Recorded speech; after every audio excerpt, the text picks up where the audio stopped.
Moi, j'étais au collège Anse Poulain à Vieux-Habitants. Mon service civique était basé sur le numérique.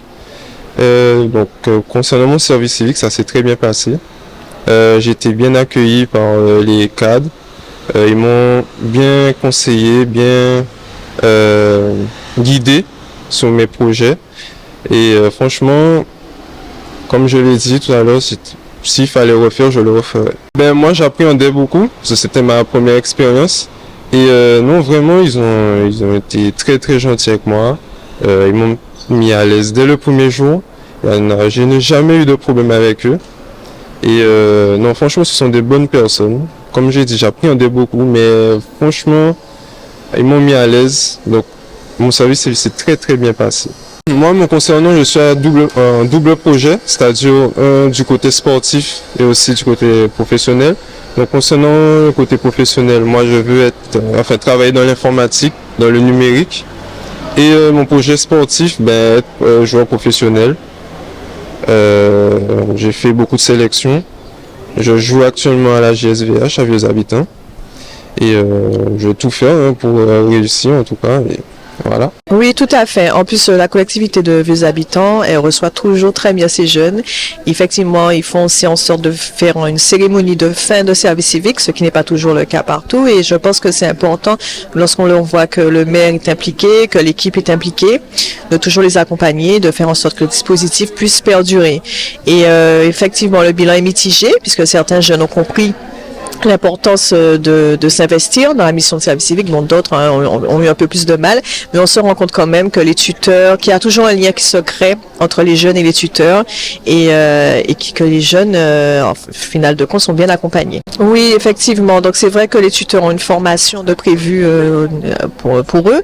Les jeunes aussi ont deux formations, la formation civique et citoyenne et la formation PSC1, mais c'est vrai que nous réfléchissons actuellement sur la question de voir comment apporter un plus aux tuteurs, parce que parfois ils sont confrontés à des profils de jeunes qui n'ont pas l'habitude de côtoyer, il y a des jeunes difficiles, donc il faudrait peut-être réfléchir à la question. Et aussi en interne dans chaque structure, il est important que les tuteurs, que le référent, que les salariés de la structure, le personnel puissent se réunir avant l'arrivée des jeunes pour bien définir les besoins et justement bien détailler les missions, pour qu'ensuite, lors des recrutements, effectivement, qu'on puisse dire aux jeunes, voilà, est-ce que ça te convient? On te demande de faire ça, de faire telle mission, puisque c'est un engagement, donc il faut que le jeune puisse se sentir quand même investi et puisse quand même apprécier la mission, ne pas lui imposer une mission, effectivement, qu'il ne pourra pas faire comme il faut, quoi.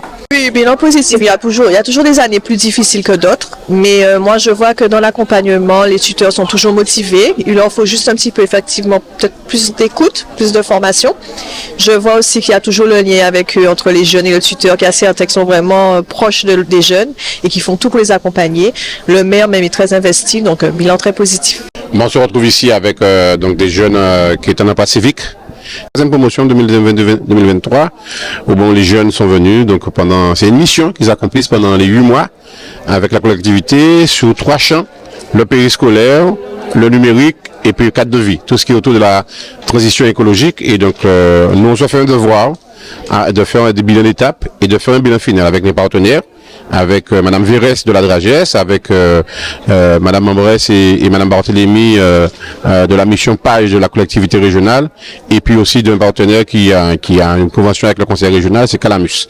Donc qui était là pour discuter, échanger avec les jeunes sur leurs projets professionnels. Donc dans un premier temps, c'est un témoignage de leur parcours pendant les 8 mois avec des tuteurs de la collectivité, et puis aussi après qu'eux aussi même nous disent où ils en sont sur leur parcours professionnel. Beaucoup d'entre eux, parce qu'il y avait des jeunes qui sont bien formés, donc vont reprendre les études à Fouillol ou dans une université. D'autres ont des projets professionnels, d'autres attendent peut-être une formation en alternance pour continuer à construire leur projet professionnel. Voilà, donc on est dans ce parcours de professionnel avec des jeunes, et quand on parle de parcours professionnel, on parle quasiment de parcours de vie. Donc là, même on a vu aussi une jeune bébé qui a atteint un bébé, c'est la vie, donc et donc qui construit sa vie. Donc si le maire peut participer donc à accompagner, être un facilitateur de faire en sorte que les jeunes puissent inscrire leur démarche dans un parcours professionnel, dans un parcours de vie. Mais voilà, je suis content de faire cette mission-là avec la jeunesse, C'est pas facile, c'est pas toujours simple parce que ces jeunes ont eux-mêmes aussi des exigences, des fois aussi des problèmes de maladresse qui viennent de deux côtés de la collectivité ou des jeunes, mais l'important c'est de se comprendre, et l'important c'est de connaître ces incompréhensions-là et éventuellement s'il y a une maladresse et de pouvoir toujours rester en connexion avec les jeunes, de discuter, d'échanger avec eux. En tout cas, c'est ma volonté depuis que je suis là, donc d'accompagner la jeunesse et donc à travers le dispositif Emploi Civique. C'est une manière pour moi de les inscrire dans une démarche et de dire qu'on est là avec eux et donc d'accompagner la jeunesse. C'est notre ADN, l'ADN de cette équipe municipale.